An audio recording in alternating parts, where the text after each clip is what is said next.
Hello students, good evening everyone. आज हम लोग कुछ यूनिक टॉपिक पे चर्चा करने वाले हैं, जो है आपका पंचांग। आपने सुना होगा पंचांग, जो कि हमारे हिंदू धर्म में जितने भी त्योहार हैं, व्रत हैं, ये सब किस पर आधारित है? आपका पंचांग के आधार पर हम उस नियमों का पालन करते हैं। तो आइए, पंचांग क्या होता है? तो देखिए, पंचांग संस्कृत भाषा का शब्द है जिसमें 5 अंग तिथि, वार, करण और योग और नक्षत्र। तिथि, वार, करण, योग और नक्षत्र। तो आइए समझते हैं। देखिए, वार तो आप सभी जानते हैं, इनकी संख्या 7 होती है। रविवार से लेकर के सोमवार, मंगलवार, बुधवार, गुरुवार, शुक्रवार, शनिवार। ठीक है। अब देखिए, ये पूरे विश्व में एक समान ही होता है वार। लेकिन हम बात करें किसकी? योग की। तो योग क्या होता है? सूर्य और चंद्रमा दोनों क्या करते हैं? सम्मिलित यात्रा करते हैं, और उस यात्रा की दूरी की गणना की क्या कहलाती है? आपका योग कहलाती है। प्यारे बच्चों, योग की संख्या होती है 27। जब सूर्य और चंद्रमा दोनों के बीच का कालांतर 13 डिग्री 20 मिनट हो जाए तो वह एक योग कहलाता है।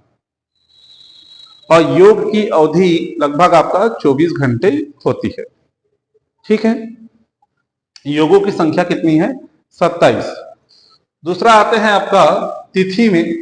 तो तिथि क्या होता है? देखिए, चंद्रमा द्वारा तय की गई दूरी क्या कहलाती है? आपका तिथि कहलाती है।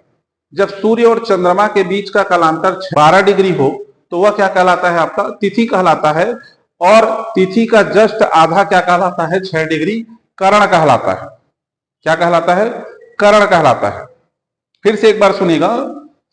जब सूर्य और चंद्रमा के बीच का कालांतर 12 डिग्री हो तब वो तिथि कहलाती है। और जब तिथि का जस्ट आधा 6 डिग्री हो सूर्य और चंद्रमा के बीच का कालांतर, तो वह करण कहलाता है। करण की संख्या होती है 11 और तिथि की संख्या होती है 15। ठीक है। देखिए, उसके बाद आते हैं आपका नक्षत्र। तो नक्षत्र की संख्या होती है आपकी 27। नक्षत्र क्या होता है? अंतरिक्ष में क्रांतिक वृत्त पर तारों के समूह को नक्षत्र कहा जाता है, जिनकी संख्या होती है 27। जब सूर्य से चंद्रमा क्या होता है? आपका 12 डिग्री आगे निकल जाता है, तब वह क्या कहलाता है? आपका नक्षत्र कहलाता है। एक नक्षत्र पूर्ण हुआ कहलाता है। सूर्य से जब चंद्रमा धीरे धीरे दूर जाता है तो बड़ा होते दिखाई देता है, इसलिए उसे क्या कहा जाता है? उस पक्ष को शुक्ल पक्ष कहा जाता है। और जब वह करीब आता है सूर्य के तो उसे क्या कहा जाता है? आपका कृष्ण पक्ष कहा जाता है। हमारे भारतीय विद्वानों ने एक और नक्षत्र की कल्पना की है जिसे आपका अभिजीत नक्षत्र कहा जाता है। आपको पता होना चाहिए कि भगवान राम का जन्म दोपहर 12 बजे हुआ था अभिजीत नक्षत्र पे, और रात्रि को 12 बजे आपका रोहिणी नक्षत्र पे जन्म हुआ था भगवान श्री कृष्ण जी का। तो यह दोनों भी आप सभी को पता होना चाहिए। फिर से एक बार रिवीजन करते हैं। पंचांग के अंग कौन कौन से हैं? तिथि, वार, करण, योग और नक्षत्र। नक्षत्र की संख्या 27, करण की संख्या 11, योग की संख्या 27, वार की संख्या 7 और तिथि की संख्या 15। इसमें शुक्ल पक्ष और कृष्ण पक्ष। प्यारे बच्चों, हमारा जो पंचांग है वो विक्रम संवत पर आधारित है, सूर्य सिद्धांत पर आधारित है, सूर्य और चंद्रमा की सम्मिलित गतियों पर आधारित है। इसके आधार पर हम क्या करते हैं? आपका सूर्य ग्रहण, चंद्र ग्रहण, यह सभी की भी गणना हम करते हैं।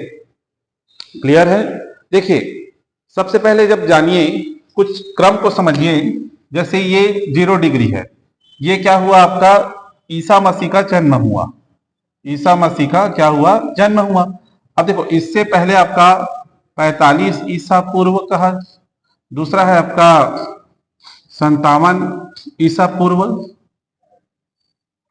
और उसके बाद फिर जानिए आपका 78 ईसा पूर्व। ईसा ईस्वी है, ईसा पूर्व नहीं है। और उसके बाद 622 ईस्वी। तो देखिए ये कहलाता है आपका विक्रम संवत, ये जूलियन कैलेंडर, ये ईसा मसीह का जन्म हो गया, और ये शक संवत कहलाता है, और ये कहलाता है आपका हिजरी संवत। ठीक है, देखिए ये विक्रम संवत जो उज्जैन के राजा विक्रमादित्य पर क्या किया, शकों को पराजित किया, इसने विक्रमादित्य ने, तब जो है इसमें उसमें सिंहासन आरूढ़ हुए, तब इन्होंने क्या है विक्रम संवत की शुरुआत की। एक होता है आपका मालवा क्षेत्र के जो उज्जैन के जो राजा थे, अभी जो मैंने बताया वो गुप्त काल के चंद्रगुप्त द्वितीय जिसे विक्रमादित्य कहा जाता था, वो शकों को पराजित किए, तो उन्होंने क्या किया, सिंहासन आरूढ़ हुए तो उन्होंने क्या चलाया, आपका संवत चलाया। ठीक है, क्लियर। अब देखिए आपका दूसरा क्या है, ये जूलियन कैलेंडर, ये ईसा मसीह का जन्म, और 78 क्या है, इसे शक संवत कहा जाता है। कनिष्क, किसने शुरुआत किया था इसको, कुषाण वंश के शासक थे कनिष्क, उन्होंने भी क्या किया, शकों को पराजित किया था और सिंहासन आरूढ़ हुए, तब जो है उन्होंने क्या किया, आपका यहां पर शक संवत चलाया।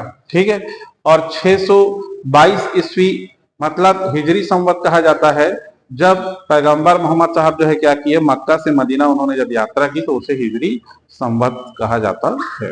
तो इस तरीके से जानिए आप, ये है आपका 57 ईसा पूर्व, विक्रम संवत, जूलियन कैलेंडर, ईसा मसीह का जन्म, दूसरा है आपका शक संवत, और उसके बाद क्या है आपका हिजरी संवत।